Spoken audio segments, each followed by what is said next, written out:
Cheerio, mateys! I'm here to introduce our next reading, which is a great time travel classic by the British author, early to mid 20th century, Virginia Woolf.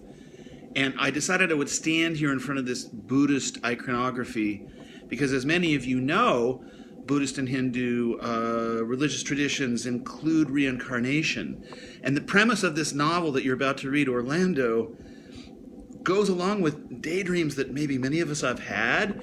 Have you ever wondered, what it would be like if you woke up in the body of the opposite gender all of a sudden? Or what would it be like if you were reborn again in some future or past era?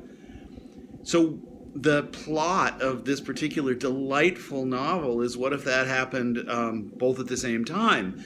Not only were you reborn in a previous or in the next era, you're reborn in the opposite gender more or less every time. So you get to experience what it is like to live as a male. You get to experience what it is like to live as a female, and you carry with you the memories of each of those as you move forward. So although your body is reborn, your consciousness just carries on, and you remember the whole thing in each era.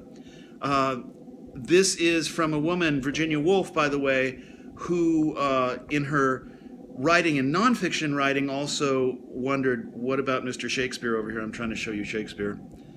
What if Shakespeare had a sister, is one of her famous questions, because the implication is that if Shakespeare had a sister who was just as brilliant as Will was himself, she probably would have been ignored, uneducated, and never risen to the fame that her male brother achieved.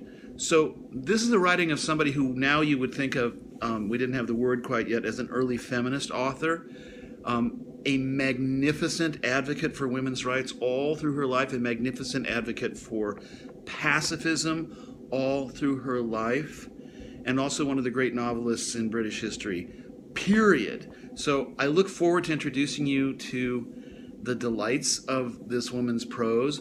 By the way, you have to take a pretty deep breath when you read any of her sentences. They are long, they are elegant, they are witty. In fact, it's the wit maybe that I'll end with. Virginia Woolf is one of the funniest writers on the planet, but it's that kind of dry British humor, which is why I'm wearing my British cap, kind of, or whatever. I tried. But listen for the humor, for the love of life, as well as for the deep and profound and unforgettable wisdom that she passes out in nearly every sentence.